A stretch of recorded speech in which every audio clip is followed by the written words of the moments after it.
வணக்கம் நண்பர்களே, இன்றைக்கி நான் வந்து மீன் மேக்கர் பொரியல் எப்படி செய்கிறதுன்னு பார்க்கலாம் வாங்க. வீடியோ ஸ்கிப் பண்ணாமல் பாருங்கள். பசங்களுக்கு ரொம்ப பிடிக்கும், குழந்தைங்களுக்கு இந்த மீன் மேக்கர் பொரியல்.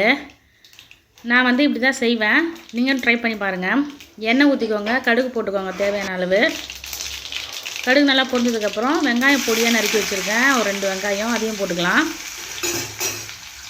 அதை நல்லா வதக்கி விட்டுட்டு கருவேப்பிலை ஆட் பண்ணிக்கலாம்.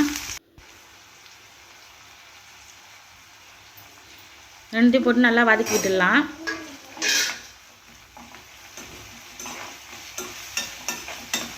நல்லா வதங்கணும். வதங்கினதுக்கப்புறமா நம்ம தக்காளி சேர்த்துக்கலாம். இந்த பாருங்கள், இந்த மாதிரி நல்லா வதங்கினதுக்கப்புறமா தக்காளி சேர்த்துக்கலாம். 2 தக்காளி சேர்த்துருக்கேன். நான் இப்படி தாங்க பண்ணுவேன், பசங்களுக்கு ரொம்ப பிடிக்கும். நான் ரசம் வச்சேன், ரசத்துக்கு தொட்டுக்கிறதுக்கு இது பண்ணேன், நல்லா இருந்துச்சு. பாருங்கள், இப்போ வந்து நம்ம கொஞ்சம் உப்பு போட்டுக்கலாம்.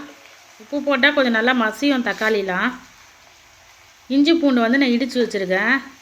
நான் எல்லாத்துலேயும் இஞ்சி பூண்டு சேர்ப்பேன், இந்த மாதிரி தொக்கு பொரியலுக்கெலாம் நல்லாயிருக்கும். நல்லா வதக்கி விட்டுடலாம்.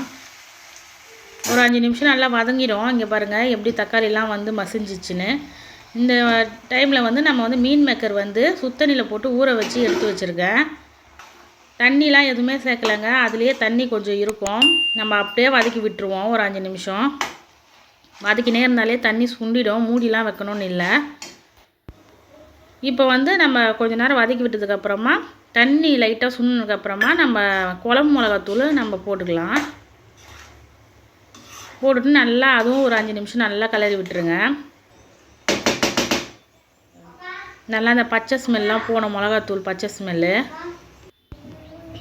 அவ்வளோதாங்க, என்னுடைய ஸ்டைலில் மீன் மேக்கர் பொரியல் ரெடி பண்ணிட்டேன். இந்த மாதிரி செஞ்சு பாருங்கள். செஞ்சு பார்த்துட்டு எப்படி இருக்குதுன்னு லைக் பண்ணுங்கள், ஷேர் பண்ணுங்கள், கமெண்ட் பண்ணுங்கள். தேங்க்யூ. லாஸ்ட்டாக கொத்தமல்லி தூவிக்கோங்க.